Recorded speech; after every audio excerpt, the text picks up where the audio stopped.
گھیر لیتا ہے، تذکروا، وہ ہوشیار ہو جاتے ہیں، فیضا مبصرون، اور وہ گناہوں سے باز آ جاتے ہیں۔ اس عورت کے دروازے پر یہ آیت یاد آئی، اس نوجوان نے چیخ ماری اور چیخ مار کر بے ہوش ہو گیا اللہ کے خوف کی وجہ سے۔ ہمارے نوجوانوں کی چیخیں کہاں ہیں؟ ہمارے نوجوانوں کی چیخیں لڑکیوں کے پیچھے ہوتی ہیں کہ جب والد صاحب ناجائز رشتہ نہیں کراتے تو چیخیں مار مار کر روتے ہیں، اس کے علاوہ ان کی چیخیں نہیں ہوتی۔ ہاں حقیقت ہے، آپ اس کو نظر انداز تو نہیں کر سکتے۔ ہر کسی کے گھر میں ایسا ہیرو نہیں ہوگا تو دوسرے تیسرے کے گھر میں ہوگا، دیکھ لینا، ہر کسی خاندان ہے، ہمارے خاندان میں بھی ایسا ہی ہے۔ تو وہ بے ہوش ہو گیا، گر پڑا۔ اس کے والد صاحب جب دیر ہو گئی، اس کو تلاش کرتے کرتے آئے، دیکھا کہ بے ہوش ہوا پڑا ہے، لوگوں کو بلایا، اٹھا کر اس کو گھر میں لے گئے۔ گھر میں لے کر جاتے تو جب اس کو ہوش آیا تو اس نے والد کو یہ سارا ماجرا سنایا۔ جب وہ سنا چکا تو پھر دوبارہ رونے لگ گیا، پھر زور سے چیخ ماری، اتنی زور سے چیخ ماری کہ اللہ تعالیٰ کی خوف کی وجہ سے اس کا کلیجہ پھٹ گیا اور اس نوجوان کی روح کب سے انسری سے پرواز کر گئی، فوت ہو گیا۔ گھر والوں نے اس کو دفنا دیا۔ حضرت عمر فاروق رضی اللہ تعالیٰ عنہ کو بعد میں معلوم ہوا، وہ تعزیت کرنے کے لیے گئے تو انہوں نے اس کے والد سے پوچھا کہ اس کے جنازے کا آپ نے مجھے بتایا کیوں نہیں؟ انہوں نے عرض کیا امیر المومنین رات کا وقت تھا، ہم نے سوچا آپ کو تکلیف ہوگی اس لیے نہیں بتایا۔ حضرت عمر فاروق رضی اللہ تعالیٰ عنہ اس کی قبر پر تشریف لے گئے۔ اس کا مطلب ہے مومنوں کی قبروں پر جانا اللہ کے صحابہ کی سنت ہے۔ آج کل کے وہ لوگ جو امپورٹڈ عقیدہ ہے نا، جو اللہ کے محبوب کے گنبد خضرا سے عقیدہ نہیں لیتے، وہ ائمہ کعبہ سے عقیدہ لیتے ہیں، مجھے کہتے ہیں قبروں پر نہیں جانا چاہیے۔ تو حضرت عمر فاروق اس کی قبر پر تشریف لے گئے، آپ نے قرآن پاک پڑھنا شروع کر دیا، سورہ رحمان پڑھنا شروع کر دی۔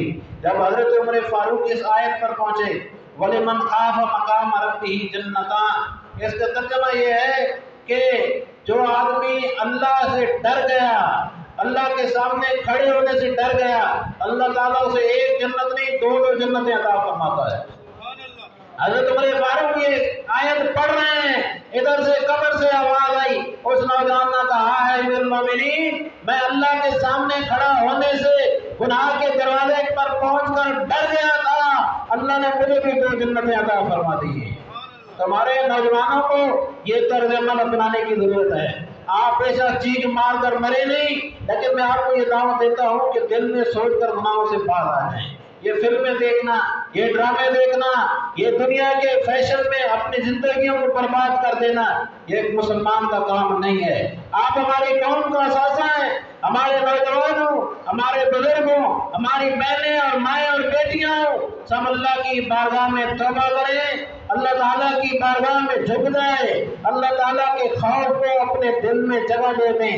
انشاءاللہ نہ دنیا میں کوئی پریشانی آئے گی، نہ آخرت میں کوئی پریشانی ہوگی۔ اللہ رب العزت ہم سب کو عمل کی توفیق عطا فرمائے۔